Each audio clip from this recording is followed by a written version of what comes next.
1961 সালের নভেম্বরে একজন পাইলট হেলিকপ্টার চড়ে গায়না এবং ভেনেজুয়েলার উপর থেকে উড়ে যাওয়ার সময় নিচের দিকে তাকিয়ে বিস্মিত হয়েছিলেন। সেই দিন তিনি আবিষ্কার করেছিলেন এই অঞ্চলটি, যে অঞ্চলটি সম্পর্কে এর আগে কেউ কোনোদিন পরিচিত ছিল না। জায়গাটি 25 মিটার উঁচু ঘন গাছপালা বেষ্টিত বন দ্বারা আবৃত ছিল। এই পৃথিবী তার সৌন্দর্য এবং রহস্যে অসীম। কখনো কখনো আমাদের মনে হয় এই পৃথিবীর প্রতিটি কোণ আবিষ্কৃত এবং অধ্যয়ন করা হয়েছে, কিন্তু আমাদের এমন ভাবাটা ঠিক নয়। এই পৃথিবীর অনেক স্থান সম্পর্কে এখনও বিজ্ঞানের ধরাছোঁয়ার বাইরে। তাই আজকের ভিডিওতে আমি আপনাকে পৃথিবীর সবচেয়ে দুর্গম অনাবিষ্কৃত অঞ্চলগুলির সাথে পরিচয় করাতে চলেছি, যেখান থেকে ফেরার কোনো পথ নেই। ভিডিওটি সম্পূর্ণ দেখার অনুরোধ রইল, আর নতুন বন্ধুরা অবশ্যই পাশে থাকা সাবস্ক্রাইব লেখাটি প্রেস করে বেল আইকনের অল অপশন সিলেক্ট করুন। সনডং কেভ। এই গুহাটি দক্ষিণ পূর্ব এশিয়ার সবচেয়ে শ্বাসরুদ্ধকর স্থানগুলির মধ্যে একটি হিসেবে মনে করা হয়।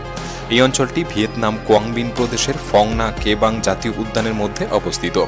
বহু বছর ধরে এই গুহার অস্তিত্ব সম্পর্কে কেউই জানত না, কারণ এটি একটি প্রত্যন্ত অঞ্চলে অবস্থিত। এখানে পৌঁছানোর জন্য একজন ব্যক্তিকে অবশ্যই ঘন জঙ্গল অতিক্রম করতে হবে এবং বেশ কয়েকটি নদী। সনডং গুহাটি প্রথম 1991 সালে একজন স্থানীয় কৃষক ভারী বৃষ্টির ঝড়ের সময় আশ্রয় এবং প্রথমবার আবিষ্কার করেছিলেন। তবে তিনি জায়গাটি দেখে ভয় পান, তাই আর এগিয়ে যাননি। 2009 সালে ব্রিটিশ ব্যক্তিরা যে কোনো কারণবশত গুহার প্রবেশদ্বারটি পুনরাবিষ্কার করেছিলেন। যখন বিজ্ঞানীরা ভেতরে প্রবেশ করলেন, তারা সনডংয়ের আকার এবং সৌন্দর্য দেখে রীতিমতো অবাক হয়ে যান। তখন থেকেই এই গুহা নিয়ে গবেষণা শুরু হয়। এর গভীরতা প্রায় 150 মিটার এবং এর দৈর্ঘ্য প্রায় 9000 মিটার। মোট আয়তন 38.5 কিউবিক মিটার অনুমান করা হয়েছে, যা সনডংকে বিশ্বের বৃহত্তম গুহাতে পরিণত করে। বিজ্ঞানীরা এখনও সনডংয়ের 6000 মিটার টেরিটরি অঞ্চলকে অন্বেষণ করতে পেরেছেন। পাথরের ফাটলের মধ্যে দিয়ে জল এবং আলোর উপস্থিতি এই অঞ্চলে অনেক উদ্ভিদ এবং প্রাণীর জন্ম দিয়েছে। গবেষকরা গুহার ভেতরে ভাল্লুক, তোতা, বাদুড়, শত শত প্রজাপতি এবং 70 প্রজাতির উভচর এবং সরীসৃপ প্রাণীর খোঁজ পেয়েছেন। সনডংকে বলতে পারেন একটি পৃথক বিশ্ব, যা আমাদের বিশ্ব থেকে দীর্ঘকাল মানুষের চোখের আড়ালে রয়েছে। জাভারি ভ্যালি। আমাজন রেইন ফরেস্টের এই জাভারি ভ্যালি একটি দুর্গম এবং অস্পর্শ অঞ্চল। এই অঞ্চলে বেশিরভাগ উপজাতিদের বসবাস, যারা সভ্যতার সাথে কোনো যোগাযোগ রাখতে চায় না। জাভারি উপত্যকা হল আমাজনের আদিবাসীদের সবচেয়ে বড় রিজার্ভেশন। এটি ব্রাজিল ও পেরুর সীমান্তে অবস্থিত। এর আয়তন পর্তুগালের আকারের সমান বা 5444 বর্গ কিলোমিটার। এই উপত্যকায় 14টি উপজাতির প্রায় 2000 লোকের বসবাস। তাদের সকলেই বহিরাগতদের প্রতি ক্ষুব্ধ। প্রকৃতপক্ষে এর কারণ ব্রাজিলিয়ান শিকারীদের দ্বারা ক্রমাগত আক্রমণের প্রভাবে। জাভারি আদিবাসীরা তাদের অঞ্চল এবং চারপাশের প্রকৃতিকে রক্ষা করতে চায়। এই আদিবাসীদের কাছে আদিম বনগুলি অত্যন্ত গুরুত্বপূর্ণ, কিন্তু চোরা শিকারীরা তা ভুলে যায়। জাভারি জনগণ সভ্যতা এবং অগ্রগতি থেকে অনেক পিছিয়ে। তারা একটি ভিন্ন পথ বেছে নিয়েছে প্রকৃতির সাথে একতাবদ্ধ জীবন কাটাতে এবং সশস্ত্র চোরা শিকারীদের আটকাতে দুঃখজনক জীবনযাপন করছে।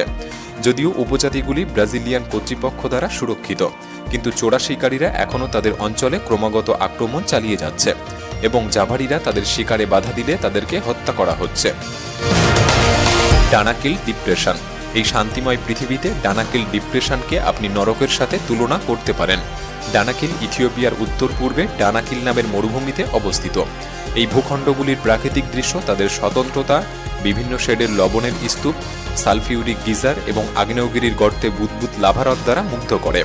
পৃথিবীর অন্য কোথাও এরকম কিছু দেখতে পাওয়া যায় না। এই অঞ্চলে বাতাসের তাপমাত্রা শীতকালেও চরম, প্রায় 35 ডিগ্রি সেলসিয়াস এবং গ্রীষ্মকালে 63 ডিগ্রি সেলসিয়াস। ডানাকিলকে পৃথিবীর উষ্ণতম এবং সর্বনিম্ন স্থান বলতে পারেন। এটি সমুদ্রপৃষ্ঠ থেকে প্রায় 125 মিটার নিচে অবস্থিত, তাই নিঃসন্দেহে অঞ্চলটি বিজ্ঞানীদেরকে আকর্ষণ করে। এই ধরনের পরিস্থিতিতে গবেষণা চালানো খুব কঠিন, তবে কিছু স্থান ইতিমধ্যেই আবিষ্কৃত হয়েছে। সম্ভবত তাদের মধ্যে সবচেয়ে উল্লেখযোগ্য ছিল 3 মিলিয়ন বছরেরও বেশি পুরনো অস্ট্রালোপিথেকাস অ্যাফারেন্সিসের অবশেষ আবিষ্কার। এই আবিষ্কারটি ডানাকিলকে হোমিনিডদের বাসস্থান হিসেবে চিহ্নিত করে। বিজ্ঞানের জন্য আরেকটি আকর্ষণীয় আবিষ্কার ছিল যে লাভাশিলা থেকে বেরিয়ে আসা বুদবুদ জলে প্রচুর সংখ্যক বিভিন্ন অণুজীব বসবাস করে, যেখানে জলের তাপমাত্রা 90 ডিগ্রি সেলসিয়াস এবং এটি অ্যাসিড, সালফার, তামা ও লবণে পরিপূর্ণ। ব্যাকটেরিয়াদের জীবন এখানে অদ্ভুতভাবে স্বাভাবিক। এই ডানাকিল অঞ্চলটি নরকের সাথে সাদৃশ্যপূর্ণ হলেও পর্যটকদের কাছে খুবই জনপ্রিয়। এছাড়াও এই অঞ্চলের আশেপাশে বেশ কয়েকটি জনবসতি গড়ে উঠেছে, যারা এই দুর্গম পরিবেশে বসবাস করছে। Cape Melville. এই অঞ্চলটি অস্ট্রেলিয়ার কেপ ইয়ার্ক উপদ্বীপের পূর্ব উপকূলে অবস্থিত। জায়গাটি 1815 সালে লেফটেন্যান্ট চার্লস জেফারসন আবিষ্কার করেছিলেন এবং প্রথমে নামকরণ হয়েছিল কেপ স্টনি, কিন্তু পরে নামকরণ করা হয়েছিল মেলভিল, যা বর্তমানে অস্ট্রেলিয়ার কেপ মেলভিল ন্যাশনাল পার্কের অংশ, যেখানে আরও দুটি দ্বীপ রয়েছে। কেপ মেলভিল অঞ্চলটি তার বিশাল পাথরের জন্য অনন্য, যা একটি প্রাচীর হিসাবে কাজ করে। এই বড় পাথরগুলি এই অস্পর্শ অঞ্চলকে নেতিবাচক প্রভাব থেকে রক্ষা করে। দীর্ঘদিন ধরে এই পাথরগুলি মেলভিল এলাকার গবেষণাকে অসম্ভব করে তুলেছে, তাই মেলভিলের ঘন গ্রীষ্মমণ্ডলীয় বনকে দি লাস্ট ওয়ার্ল্ড বলা হয়।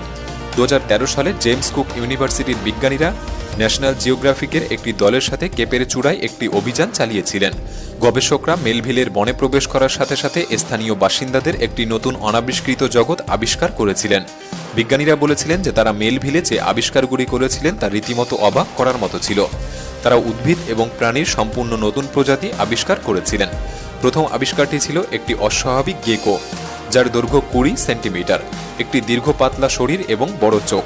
গেকোর এই প্রজাতিটিকে লিফটেল গেকো নাম দিয়েছিলেন। এছাড়াও বোল্ডারের ফাটলে লুকিয়ে থাকা হালকা বাদামি দাগযুক্ত এক প্রকার ব্যাঙ খুঁজে পান, যে প্রজাতির নাম দেওয়া হয়েছিল ব্লচ বোল্ডার ফ্রগ। আরেকটি আবিষ্কার হয়েছিল কেপ মেলভিন শেড স্কিন নামে একটি নতুন প্রজাতির বাদামি টিকটিকি। প্রাণী ছাড়াও বিজ্ঞানীরা উদ্ভিদের সম্পূর্ণ নতুন প্রজাতিও আবিষ্কার করেছিলেন, যে উদ্ভিদ এবং প্রাণীরা এই অঞ্চলের স্থানীয়, যাদের অন্য কোথাও খুঁজে পাওয়া যায় না। মোটুও কান্ট্রি। তিব্বত দীর্ঘকাল ধরে রহস্যে আচ্ছন্ন হয়ে রয়েছে, আংশিকভাবে বৌদ্ধ শিক্ষা এবং দুর্গম মহিমান্বিত পর্বত দ্বারা বিচ্ছিন্নতার কারণে। এই অঞ্চলের সবচেয়ে রহস্যময় স্থানগুলির মধ্যে একটি হল মোটুও কান্ট্রি। মোটুও তার অস্পর্শ সৌন্দর্যের জন্য বিখ্যাত এবং বৌদ্ধরা এটিকে একটি পবিত্র স্থান বলে মনে করে। দুর্ভাগ্যবশত পরিবহন ব্যবস্থার অভাবের কারণে জায়গাটি বহির্বিশ্ব থেকে সম্পূর্ণ বিচ্ছিন্ন। অনেক বছর ধরে কর্তৃপক্ষ মোটুওকে অন্যান্য দেশের সাথে সংযোগকারী রাস্তা দিয়ে সংযোগ করতে চেয়েছিল, কিন্তু নির্মাণের সময় প্রতিবারই তুষারপাত এবং শিলাধসের ঘটনা ঘটেছে। অবশেষে 1990-এর দশকের মাঝামাঝি সময় একটি রাস্তা তৈরি করা হয়েছিল, কিন্তু বেশ কয়েকটি ভূমিধসের কারণে ধ্বংস হয়ে যায় পরবর্তী কিছুদিনের মধ্যেই। ফলে কর্তৃপক্ষ আর কোনোদিন রাস্তা নির্মাণের প্রচেষ্টা করেনি। তিব্বতী ভাষায় মোটুয়া শব্দের অর্থ লুকোনো পদ্ম। এই অঞ্চলটি সত্যিকার অর্থে তার নাম অনুসারে সার্থক। মনে হয় যেন কোনো এক প্রাকৃতিক শক্তি রাস্তা নির্মাণে বিরোধিতা করে, যেন প্রকৃতি বাকি দুনিয়া থেকে জায়গাটিকে লুকিয়ে রাখতে চায়। বর্তমানে এই অঞ্চলটিতে পৌঁছানোর জন্য তুষার আচ্ছাদিত পাহাড়, 9টি নদী এবং খাদের উপর ঝুলন্ত সেতু অতিক্রম করতে হবে, যে যাত্রা 4 দিন সময় নেয় এবং এটি শুধুমাত্র সবচেয়ে সাহসী এবং প্রশিক্ষিত পর্যটকদের জন্য উপযুক্ত। যাই হোক, একটি সত্যিকারের প্রাকৃতিক আশ্চর্যের সাক্ষী হতে গেলে এইটুকু রিস্ক আপনাকে নিতেই হবে। তিব্বত মালভূমির উপত্যকায় অবস্থিত মোটুও তার আলপাইন তৃণভূমি, বন, হ্রদ এবং নদীর জন্য পরিচিত।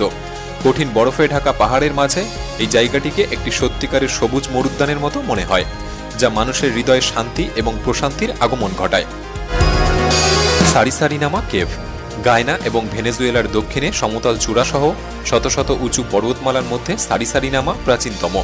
এটি 25 মিটার উচ্চতা পর্যন্ত গাছের সাথে ঘন রাজকীয় বন দ্বারা বিচ্ছিন্ন। এই অঞ্চলটি 1961 সালের নভেম্বর পর্যন্ত দীর্ঘ সময়ের জন্য অনাবিষ্কৃত ছিল, যখন পাইলট হ্যারি গিবসন সারিসারিনামার উপর দিয়ে উড়ে যাওয়ার সময় বিশাল গর্তগুলি দেখতে পেয়েছিলেন।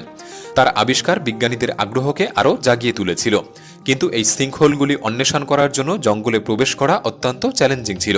1974 সালে প্রথম অভিযানের জন্য প্রস্তুত হতে প্রায় 10 বছরেরও বেশি সময় লেগেছিল। গবেষকদের হেলিকপ্টারে করে পর্বতের চূড়ায় নিয়ে যাওয়া হয়েছিল। তারপর তারা দড়ি ব্যবহার করে একটি গর্তে নেমেছিল।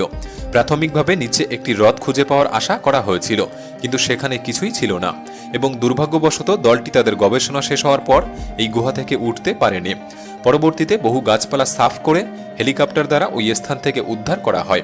আরেকটি গবেষণা দল 2 বছর পর সারিসারিনামার চূড়ায় উঠেছিল এবং আরও 3টি গুহা আবিষ্কার করে।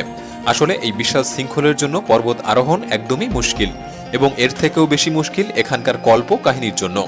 স্থানীয়রা বিশ্বাস করে এই 1350 মিটার গভীরতা থেকে কখনো কখনো গর্জন শোনা যায়। গুহাটিতে নাকি এক প্রাচীন অশুভ আত্মার আবাস, যা মানুষকে অপহরণ করে। তবে যে কারণেই হোক, এই দুর্গম স্থান আজও মানুষকে ফিরতে দেয় না। আপনি কখনো এমন স্থানের কথা শুনেছেন বা সম্মুখীন হয়েছেন? আমাদের কমেন্ট বক্সে জানাতে পারেন। ভিডিওটি ভালো লাগলে একটি লাইক করতে পারেন। তাহলে দেখা হচ্ছে পরবর্তী নতুন একটি এপিসোডে। ধন্যবাদ।